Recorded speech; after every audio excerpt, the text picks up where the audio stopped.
Bonjour à tous, bienvenue sur Déclic Numérique dans cette nouvelle vidéo. Aujourd'hui je vais vous expliquer pourquoi je suis passé de Lightroom à Capture One pour développer mes photos. C'est parti.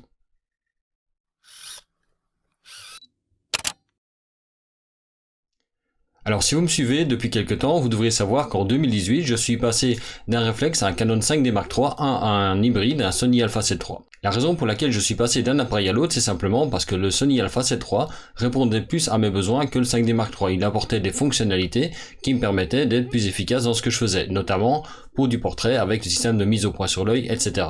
En fait, la raison pour laquelle je suis passé à Capture One est un petit peu dans le même ordre d'idée, c'est-à-dire que Capture One m'apporte des fonctionnalités que je trouve très pratiques et qui me permettent d'être plus efficace et d'arriver plus facilement au même résultat. Les deux grands points que je trouve vraiment excellents dans Capture One, c'est d'une part la capacité de shooter en mode connecté de manière très efficace. Alors c'est possible dans Lightroom, mais c'est relativement lent, c'est pas stable et on a souvent des problèmes avec, tandis que dans Capture One ça fonctionne vraiment à merveille. Et l'autre partie, c'est que dans Capture One, la gestion des couleurs est bien plus poussée que dans Lightroom. Et ce qui fait qu'en fait, je me retrouve à finalement passer moins de temps dans Photoshop et plus dans Capture One. Mon flux de travail est beaucoup plus simple, simplement parce que la majorité du travail, je vais pouvoir le faire en amont et juste employer Photoshop quand c'est nécessaire, notamment pour aller corriger un détail qui ne va pas ou simplement pour améliorer un ou deux petites choses. Mais la majeure partie du travail, maintenant, je le fais de nouveau dans Capture One, alors que Lightroom ne me suffisait plus et que systématiquement, je passais toujours mes photos dans Photoshop. Alors histoire de ne pas rester comme ça, je vais simplement vous faire un petit tour du propriétaire et vous montrer 2-3 choses intéressantes qui existent dans Capture One et qui n'existent pas forcément dans Lightroom, ou quand elles existent dans Lightroom, sont généralement moins poussées. On regarde ça tout de suite. Donc nous voici dans Capture One et comme vous pouvez le voir, on a un affichage qui est un petit peu différent. Alors la raison pour laquelle j'ai un affichage qui est tel quel alors que si vous avez peut-être testé Capture One vous aviez autre chose, c'est que déjà dans Capture One il faut se dire que tout est configurable. C'est vraiment un petit peu comme le Sony Alpha 7 III. Au départ quand vous l'avez en main vous êtes un petit peu perdu et une fois que vous avez pris vos repères, vous allez pouvoir le configurer à votre main. C'est-à-dire vous allez pouvoir l'adapter à votre pratique plutôt que vous devoir vous adapter à l'appareil ou au logiciel dans ce cas-ci. Ici par exemple je vais simplement repasser dans le mode espace standard, c'est-à-dire la version d'affichage par défaut. Vous voyez que à gauche ici j'ai la bibliothèque avec mes collections, je peux accéder à mes dossiers, j'ai le système qui va me permettre de choisir mes photos, donc les filtrer en fonction des étoiles, des couleurs, etc. J'ai tous les menus d'édition qui se trouvent à gauche, j'ai la liste de mes photos qui est à droite, que je peux d'ailleurs redimensionner à souhait si ça prend trop de place. J'ai quelques outils au-dessus, mais du coup quand on vient de Lightroom c'est souvent assez déroutant.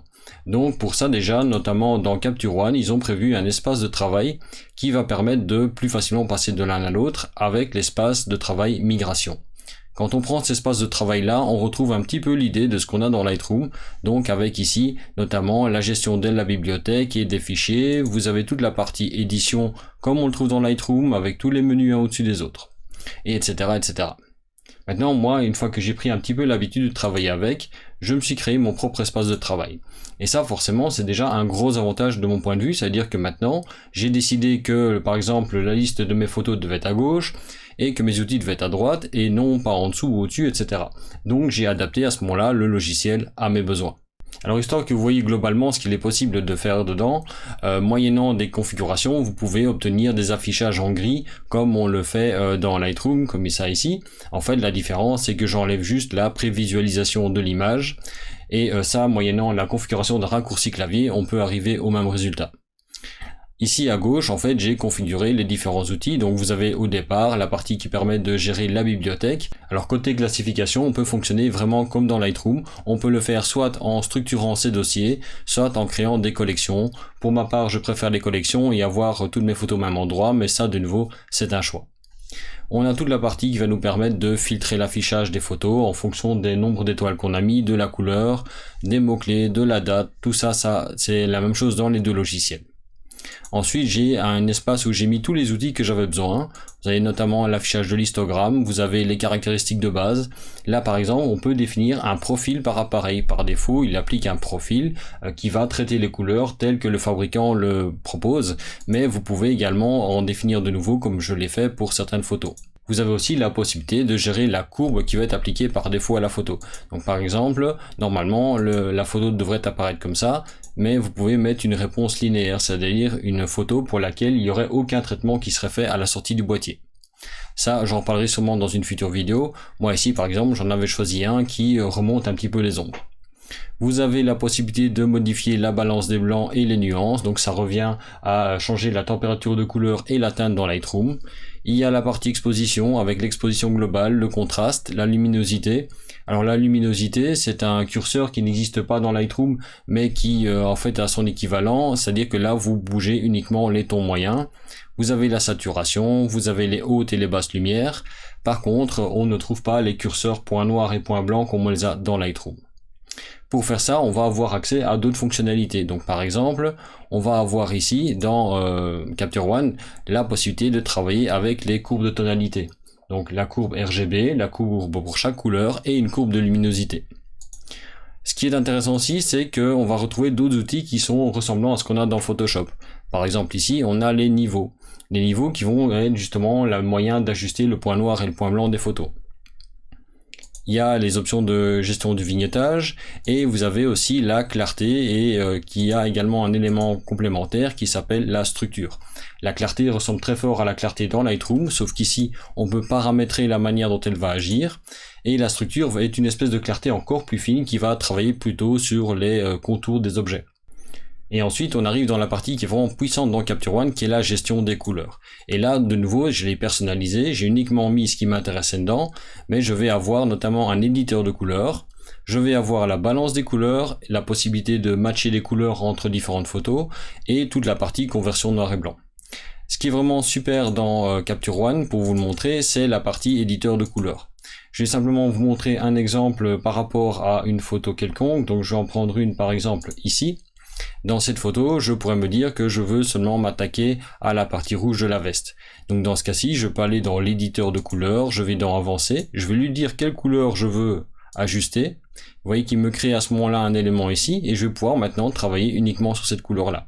Je peux même afficher uniquement la zone de la photo qui est touchée. On voit un petit peu que l'arrière-plan est également impacté, et donc je peux à ce moment-là ici modifier par exemple la zone dans laquelle mon réglage va avoir à faire.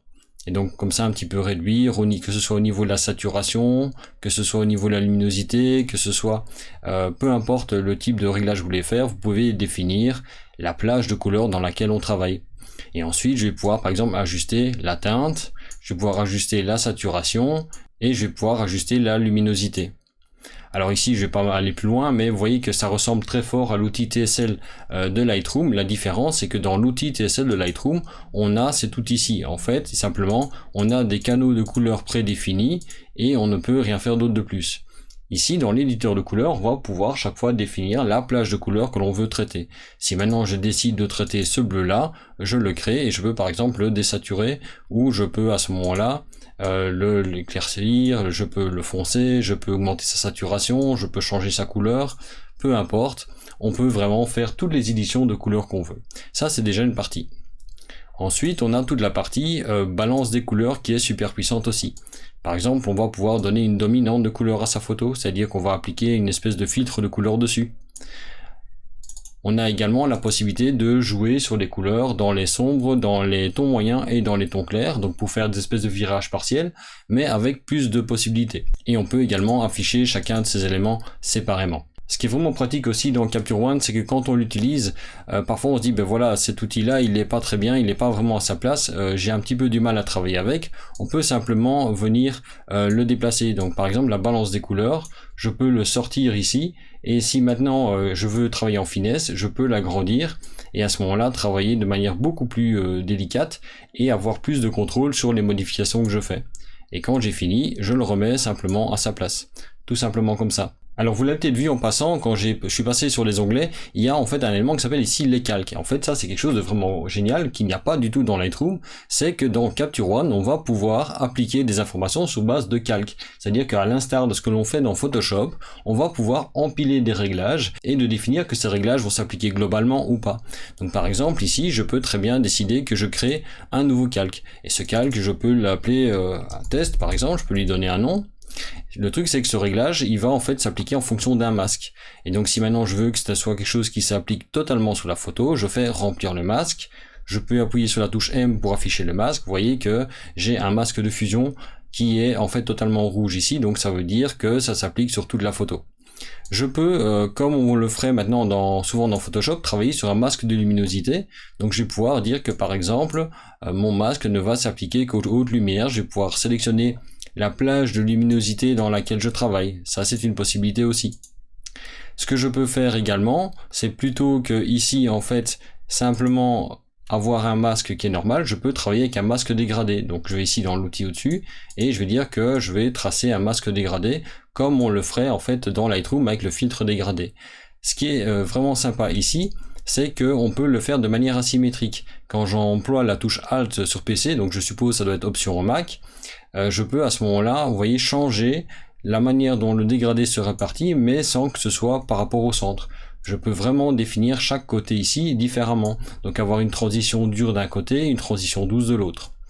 Je peux éventuellement à ce moment-là créer un autre élément. Je peux par exemple créer ici maintenant un masque radial, un filtre radial. Donc automatiquement, dans ce cas-ci, il va me créer un masque de fusion avec. Vous voyez que même principe que Lightroom, on va pouvoir ici changer la forme sur les deux axes et le positionner un petit peu où on veut.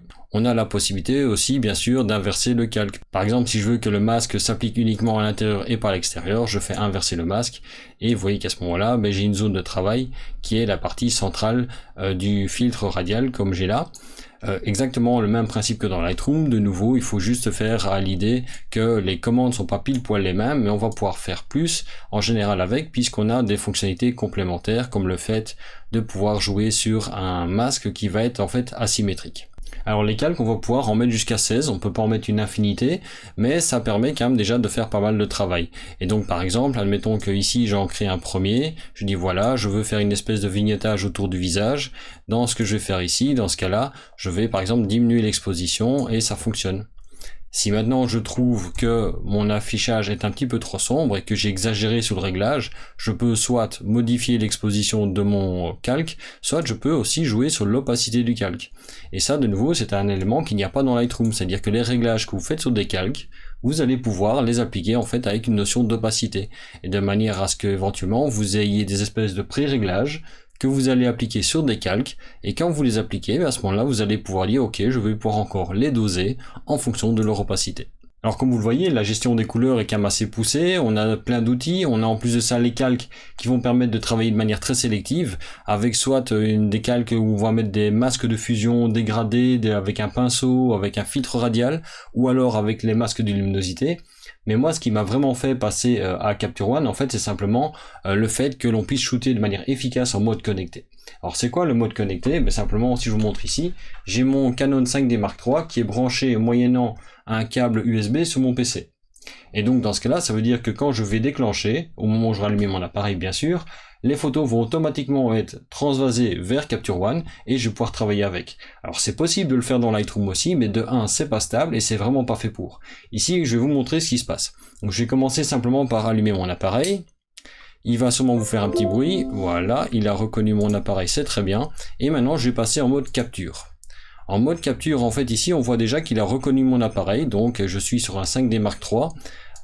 Je vais juste me mettre dans le bon répertoire parce que vous pouvez définir la collection dans laquelle il va placer les photos, ce qui permet de directement savoir où elles sont. Je reviens sur le mode de capture. Alors on peut configurer les noms, on peut dire où ils vont être enregistrés, les éléments qui vont être appliqués dessus, etc. Je vais me concentrer uniquement sur la partie des réglages ici. Vous voyez que par exemple si je change les réglages de mon boîtier, automatiquement il se passe aussi dans Capture One. Donc je suis bien en mode connecté, les réglages fonctionnent directement. Là où c'est vraiment génial avec, c'est qu'il n'y a rien d'autre à faire. C'est-à-dire que si votre boîtier est reconnu par Capture One, et il y en a, je crois, près de 500 qui sont reconnus, vous n'avez rien d'autre à faire, vous le branchez et ça fonctionne. Tandis que dans Lightroom, il va encore falloir commencer à configurer 2-3 trucs. Parfois il le reconnaît, parfois il le reconnaît pas. Ils vont être déconnectés. Ici, moi personnellement, à part un câble défectueux, mais dans ce cas-là, le logiciel n'y est pour rien, j'ai jamais eu le moindre problème. Et quand on fait des shootings photos avec un modèle ou quoi, c'est très pratique parce que du coup, ça va permettre de prendre une photo et de la voir directement en grand et pas juste à l'arrière de l'écran. Et donc de déjà pouvoir mieux voir ce qu'on fait, mais aussi de pouvoir le montrer au modèle et pouvoir discuter avec le modèle ou l'artiste make-up de manière à voir vers quoi on va et comment encore améliorer les choses. Donc pour vous montrer ici, je vais simplement prendre une photo de là où se trouve l'appareil qui me filme. Je vais juste m'assurer de vérifier que l'exposition est bonne, ça m'a l'air d'être correct, ça va être un petit peu surexposé mais c'est pas grave. Je vais juste prendre une photo ici et je le prends. Et voilà, vous voyez qu'instantanément, la photo est apparue. Et donc, vous voyez que ça, ici, j'ai l'appareil qui me filme, qui est directement posé délicatement avec une petite lingette sur mon enceinte. Et j'ai ma photo qui apparaît. Alors jusque là, ça paraît pas phénoménal. Mais ce qui est vraiment super là-dedans, c'est qu'ici maintenant, je vais pouvoir par exemple directement commencer à travailler dessus. Dire ok, je vais un petit peu réchauffer la balance des blancs, je vais peut-être un petit peu augmenter l'exposition parce que j'ai sous-exposé, mais du coup mes hautes lumières sont un petit peu cramées, donc je vais réduire mes hautes lumières, je vais un petit peu augmenter les ombres, et je vais pousser le contraste pour avoir quelque chose d'un petit peu plus punchy, voilà, comme ça. Admettons que ce soit le réglage que je veux lui faire. Le truc, c'est que ça veut dire que toutes les photos suivantes, j'aimerais bien qu'elles soient identiques. Et en fait, dans le mode par défaut de fonctionnement de Capture One, une fois que j'ai fait un réglage sur une photo, si je reprends une nouvelle photo, il va appliquer les mêmes réglages. Et donc, par exemple, maintenant, si je reprends une deuxième photo simplement, je vais changer un tout petit peu le cadrage pour être sûr et certain que c'est la bonne. Je prends la photo. Et vous voyez que maintenant, si je passe d'une photo à l'autre, j'ai exactement la même exposition. Bon, forcément ici, la lampe est dans le cadre, donc ça crame un peu. Mais si vous regardez l'exposition au niveau de l'enceinte, même si au niveau de la mise au point, c'est pas nickel, vous voyez entre autres que elles sont tout à fait réglées de la même façon. Et d'ailleurs, on le voit à droite dans les paramètres. En fait, chaque fois ici, j'ai le réglage qui correspond. Et donc ça veut dire qu'une fois que j'ai fait un premier réglage pour une photo, à chaque fois que je vais déclencher, ma photo sera quasiment terminée. Et ça va me permettre comme ça, dans un shooting, de faire un premier test, de me dire ok, je vais régler ma couleur, je vais régler ma luminosité, je vais faire déjà un pré-traitement, et ainsi pouvoir montrer directement à la personne que je shoote, ou à la personne à qui je travaille, le résultat. Et ça aussi, par exemple, si vous voulez faire du pack shot ou si vous voulez faire la photo de produit, peu importe le type de photo où vous avez besoin de voir beaucoup d'informations directement pour vous faire une idée du résultat final, ce mode de fonctionnement est vraiment super. Et maintenant, par exemple, chaque fois que je peux prendre une photo ici, j'aurai un résultat correct. Donc si je prends une photo un petit peu plus proche, voilà, je prends une autre photo et vous voyez que du coup mon exposition est chaque fois bonne. Je ne dois plus me casser la tête à refaire mes réglages à chaque fois. Capture One a enregistré les modifications que je fais et donc à ce moment-là, il les applique. Et maintenant, si je viens modifier cette photo-là, la suivante sera adaptée, etc. C'est très pratique, surtout quand on travaille par exemple avec une correction de la balance des blancs. Parce que du coup, on l'applique la première fois, on corrige vraiment les couleurs, et une fois que c'est fait, toutes les autres photos seront directement correctes. Ça veut dire qu'à la sortie du shooting, la majeure partie du travail est déjà faite. Voilà donc les principales raisons qui m'ont donc conduit à passer de Lightroom à Capture One. De nouveau, j'insiste, l'un n'est pas forcément meilleur que l'autre, l'un est plus adapté à ce que moi je fais que l'autre. C'est vrai que Capture One a de gros avantages en termes de gestion des couleurs et surtout en mode connecté, mais après si maintenant Lightroom convient parfaitement à vos besoins, il n'y a vraiment aucune nécessité de changer, vous n'allez pas faire de meilleures photos parce que vous changez le logiciel. La raison pour laquelle j'ai changé, c'est parce que Capture One m'offrait des fonctionnalités que je n'avais pas dans Lightroom et que je souhaitais avoir. Bien sûr, ce logiciel, il faut apprendre à le prendre en main. C'est pas un logiciel qui est vraiment fait pour quelqu'un qui débute. L'interface est un petit peu plus austère, mais une fois qu'on a appris à le prendre en main, ça devient beaucoup plus clair. Sachez que Capture One existe en version licence unique, donc vous l'achetez une fois et vous le gardez à vie. Il existe également en mode abonnement. Vous avez également une version plus light en fonction des marques. Par exemple, il existe une version express pour Sony que normalement vous pouvez avoir si vous avez un appareil Sony. Il existe des versions un petit peu moins chères si vous voulez vous contraindre à une seule marque. Je pense qu'il y a ça pour Sony, pour Fuji, entre autres, et pour Phase One qui est la marque principale de truc aussi. Donc il y a des solutions, regardez si ça vous intéresse, mais de nouveau, c'est pas ça qui fera que vous ferez de meilleures photos. C'est juste un outil qui va vous rendre la vie plus facile si jamais il vous convient. Comme d'habitude, si cette vidéo vous a plu, likez-la, commentez-la, partagez-la. N'oubliez pas également de vous abonner à la page Facebook de Déclic Numérique. Il y a également le groupe Facebook Déclic Numérique, le compte Twitter de Déclic Numérique et mon compte Instagram. Vous retrouvez les liens de tout ça à la fois dans la description de la vidéo, mais aussi dans la bannière de la chaîne. Et sinon, moi je vous dis à la semaine prochaine pour une nouvelle vidéo sur Déclic Numérique.